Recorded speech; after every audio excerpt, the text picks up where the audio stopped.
नमस्कार, जय श्री राम। आप सभी का हमारे YouTube चैनल पे हार्दिक स्वागत व अभिनंदन है। मैं आचार्य रितेश पांडे, ज्योतिष एवं वास्तु विशेषज्ञ, आज पुनः अपने चैनल के माध्यम से आप सभी के बीच शेयर करने जा रहा हूं कि देवशयनी एकादशी तिथि कब है, क्या है इसका शुभ मुहूर्त और क्या है देवशयनी एकादशी का महत्व।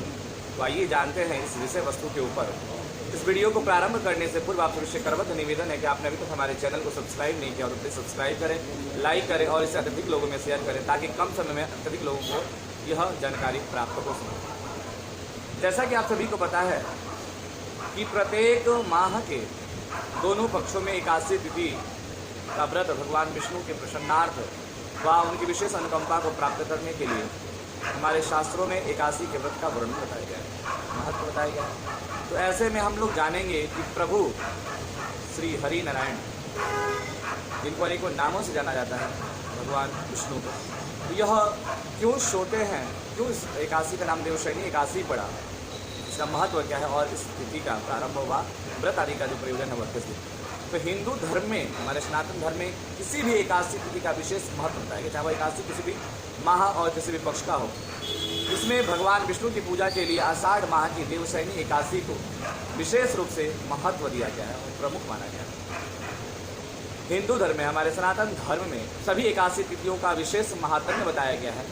पूरे साल में 24 एकादशी तिथियां आती हैं, जिनमें एक महीने में 2 एकादशी तिथियां पड़ती हैं और सभी एकादशी तिथियों में विष्णु जी का पूजन करने का विशेष महत्व बताया गया है। इन्हीं एकादशी तिथियों में से एक प्रमुख है आषाढ़ माह के शुक्ल पक्ष की होने वाली देवशयनी एकादशी। इस एकादशी तिथि को सभी तिथियों में श्रेष्ठ बताया गया है और ऐसी मान्यता है कि इस दिन का पूजन विशेष रूप से फलदायी होता है। तो इसकी मान्यता क्या है और क्या है इसके पीछे का विशेष महत्व, वो हम लोग जानेंगे। ऐसी मान्यता है कि एकादशी तिथि के दिन भगवान विष्णु पाताल लोक में शयन करने चले जाते हैं। इसी वजह से इस एकादशी को देवशयनी एकादशी के नाम से जाना जाता है। और हमारे हिंदू मान्यताओं के अनुसार, सनातन धर्म के अनुसार, इस दिन से भगवान विष्णु समेत अन्य देवता भी निद्रा में चले जाते हैं और सृष्टि का संचालन भगवान शिव के हाथों में आ जाता है। इसलिए देवशयनी एकादशी के बाद से सावन के महीने की शुरुआत होती है। क्यों? क्योंकि प्रभु विष्णु जो है शयन अवस्था में हो जाते हैं, तो शिव जी को यह भार सौंपते हैं और इसलिए सावन तिथि का प्रारंभ होता है, सावन माह का प्रारंभ होता है, क्योंकि भगवान शिव जो है सृष्टि का जो है पालन पोषण करने लगते हैं। तो ऐसे में देवशयनी एकादशी का जो पूजा का मुहूर्त है वह कब है और हम लोग जानेंगे।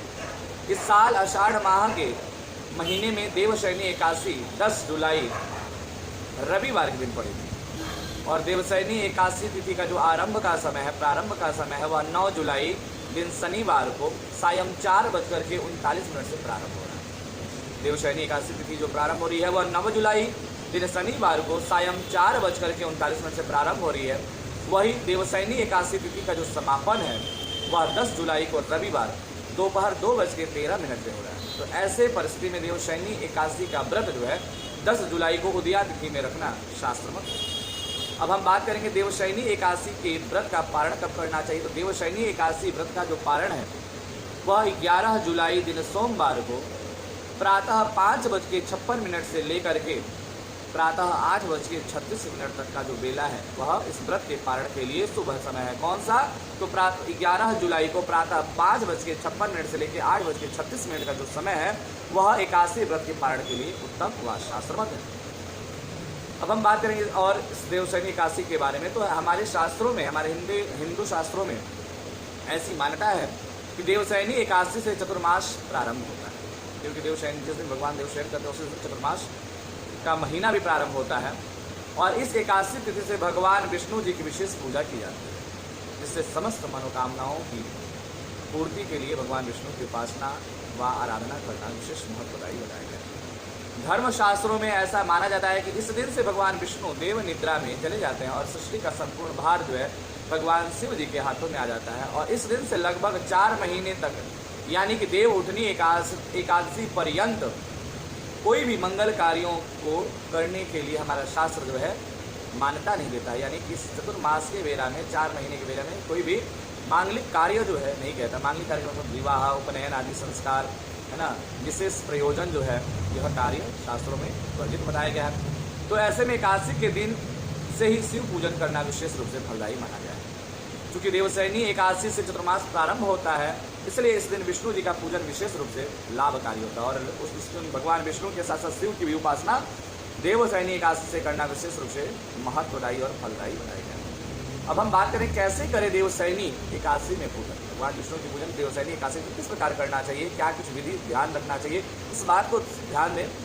देवशयनी एकादशी के दिन यदि आप व्रत करते हैं तो प्रातः जल्दी उठ करके स्नान ध्यान से मुक्त होकर के साफ सुथरा वस्त्र धारण करके, कि हम प्रत्येक वीडियो में आपसे कहते हैं कि अगर कोई व्रत आदि करना है, कोई उपवास करना है, कोई विशेष उपासना करना है तो प्रयास करें प्रातः वेला में शयन आदि अवस्था को त्याग दे और स्वच्छ स्नान आदि से निवृत्त होकर स्वच्छ वस्त्र धारण करके फिर जिस व्रत या पूजन को करना है उसे करें, वह विशेष लाभ देगा। दूसरा, घर के मंदिर की सफाई करें और सभी भगवानों को स्नान आदि करा करके एकादशी व्रत का संकल्प करें। बिना संकल्प का कोई भी पुण्य फल अधूरा माना जाता है, तो इसलिए संकल्प अति आवश्यक है। और एक चौकी पर पटरे पे वस्त्र बिछा करके, पीला वस्त्र बिछा करके भगवान विष्णु जी की और माता लक्ष्मी की मूर्ति को स्थापित करें, लक्ष्मी नारायण की प्रतिमा को स्थापित करें और उनकी पूजन करें। पूजन किस प्रकार से करना है वह ध्यान दें। पूजन में कुछ वस्तु है, देखिए पूजन का 2 विधान बताया गया है, पंचोपचार और षोडशोपचार। तो अगर आपके पास उपलब्ध हो तो पंचोपचार करें, नहीं तो फिर अगर उपलब्ध हो तो षोडशोपचार पूजन करें, नहीं अगर सारी सामग्री आपसे उपलब्ध हो सके तो पंचोपचार पूजन करेंगे। तो पूजन की सामग्री में क्या क्या विशेष रूप से होना चाहिए, तो जल, गंगा जल, पंचामृत और इसके साथ अष्टगंध, रोली, हल्दी और एकादशी में चावल यूज नहीं करते हैं तो जव होगा। चावल के जगह पे हम लोग जव भगवान को अर्पण करें। सुगंधित पुष्प, पीले कलर का पुष्प हो, कनेर का पुष्प हो, गेंदे का पुष्प हो, ऐसे सुगंधित पुष्प भगवान विष्णु को अर्पण करने के लिए पुष्प, बिल्वपत्र, तुलसी पत्र विशेष रूप से अपने पास रखें, केवड़ा जल रखें और नैवेद्य में आपको जो इच्छा करें भगवान के लिए सुंदर से सुंदर नैवेद्य तैयार करें। इस प्रकार की वस्तुओं को एकत्रित करके क्रमशः पूजन की विधि को ध्यान दीजिए। सबसे पहले भगवान को जल से, फिर पंचामृत से, फिर जल से स्नान कराएं, गंगा जल से स्नान कराएं, फिर उनके मस्तक पे, उनके चरणों पे अष्टगंध का लेपन करें और जब उनको अर्पण करें, वस्त्रादि पहनाकर उनका श्रृंगार करें, यज्ञोपवीत पहनाएं उनको, फिर सुगंधित पुष्प आदि से श्रृंगार करें, तुलसी पत्र उनको अर्पण करें, धूप दीप दिखाकर नैवेद्य अर्पण करें, तांबूल अर्पण करें और फिर क्षमा याचना पूर्वक उनसे प्रार्थना करें। जो भी आपकी मनोकामना है उसे वर स्वरूप भगवान से प्रार्थना करें और साथ ही साथ अपनी प्रत्येक मानसिक, शारीरिक, आर्थिक पीड़ाओं के लिए, उस समस्याओं से छुटकारा पाने के लिए इस प्रकार भगवान से संकल्प करें। इसके बाद जो है भगवान विष्णु जी को प्रसाद अर्पण करके उसमें तुलसी दल अवश्य छोड़े और भगवान विष्णु को धूप दीप नैवेद्य आदि समर्पित करके भगवान विष्णु और माता लक्ष्मी की पूजन को संपन्न करें और पूरे दिन फलाहारी व्रत करें। अगले दिन व्रत का पालन करें। फलाहार अगर आपको लगता है तो फलाहार, जलाहार, निराहार, जिस प्रकार से आप व्रत कर सकते हैं भगवान को व्रत करें।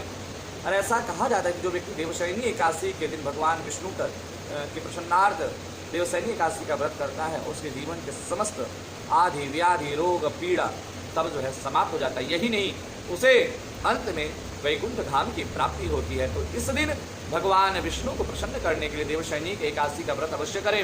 जितना हो सके सात्विकता अपनाएं, सात्विक खान, सात्विक विचार, सात्विक भजन कीर्तन करें और भगवान को खूब सुंदर से रिझाएं। ऐसा करने से जीवन के समस्त मनोकामनाओं की पूर्ति होगी और भगवान विष्णु की विशेष अनुकंपा प्राप्त होगी। तो आज के इस वीडियो में इतना ही, मिलते हैं किसी नए वीडियो के साथ। तब तक के लिए आप सभी को मेरा नमस्कार। जय श्री राम।